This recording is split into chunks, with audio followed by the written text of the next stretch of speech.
ayahnya Harun Ar-Rasyid. Harun Ar-Rasyid adalah anak yang meninggal, pendukung Pak Prabowo di Pilpres 2019 yang menuntut keadilan pada saat itu. Protes hasil pemilu. Apa yang terjadi? Dia tewas sampai dengan hari ini tidak ada kejelasan. Apakah ini akan dibiarkan? Tidak. Pak Anies, waktu Bapak adalah 4 menit dimulai dari sekarang. Assalamualaikum warahmatullahi wabarakatuh. Selamat malam dan salam sejahtera untuk semuanya. Bismillahirrahmanirrahim. Negara hukum menempatkan hukum sebagai rujukan utama untuk memastikan hadir rasa keadilan, memberikan kebermanfaatan, dan memberikan kepastian kepada semua. Ini harus dipegang teguh oleh pemegang kekuasaan, baik yang di puncak dan seluruh jajaran. Tapi apa yang terjadi?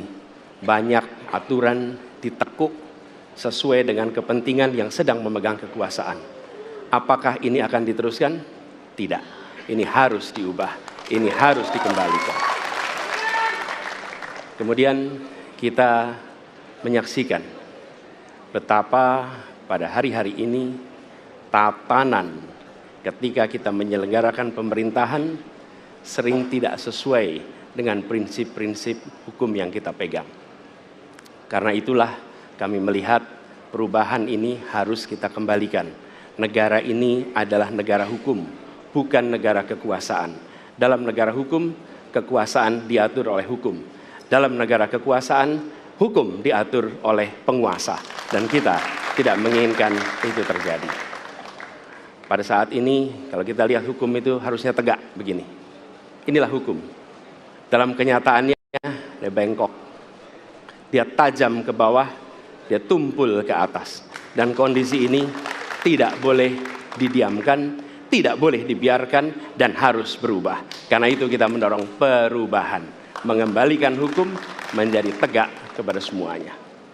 Dan bila kita saksikan hari ini ada satu orang milenial bisa menjadi calon wakil presiden.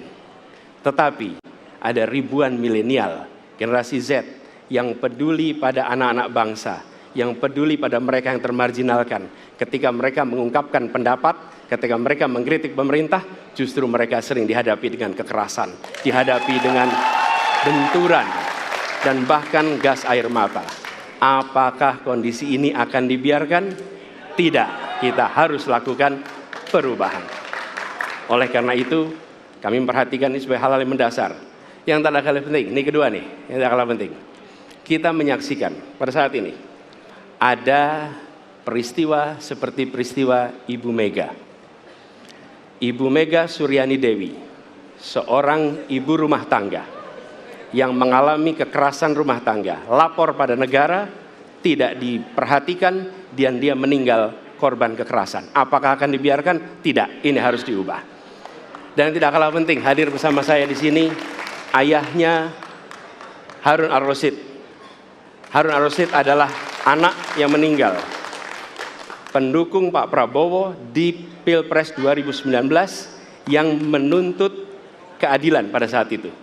Protes hasil pemilu. Apa yang terjadi? Dia tewas sampai dengan hari ini tidak ada kejelasan. Apakah ini akan dibiarkan? Tidak. Ini harus diubah. Karena itu, kami mendedikasikan diri hadir untuk memberikan komitmen bahwa dari puncak sampai ke bawah kami akan tegakkan hukum pada siapa saja. Kami kembalikan marwah kehidupan bernegara yang menempatkan hukum sebagai tempat yang paling tinggi. Dan ketentuan itu berlaku kepada semua, termasuk ketika menyangkut urusan ASN, menyangkut urusan TNI dan Polri. Terima kasih. Assalamualaikum warahmatullahi wabarakatuh. Terima kasih. Bapak Anies, kami persilakan kembali ke tempat. Berikutnya kami persilakan. Harap tenang. Harap tenang. Harap tenang. Harap tenang para pendukung, harap tenang. Hadirin, kita akan harap lanjutkan tenang. ya. Harap tenang.